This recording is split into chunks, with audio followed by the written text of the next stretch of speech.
Hello and welcome to another video. In this video I want to very quickly give you a tip when you change your wiper blades.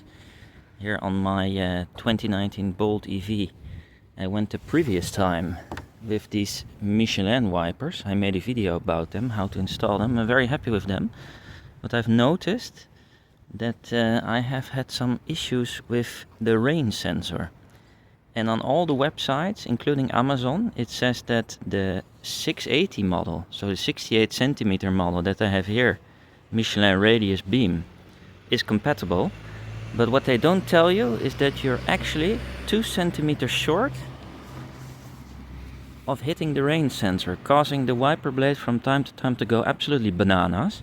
So my quick tip to you, whatever car you have, is when you change your wiper blades, that you not only pay attention to the compatibility, but also especially whether it hits your rain sensor, because else your wiper blades will go bananas, they'll tear much faster, and it's not a good experience. Let me know what's your favorite wiper blade and whether you've encountered something like this, and I'm wishing you a good weekend and safe driving. Ciao!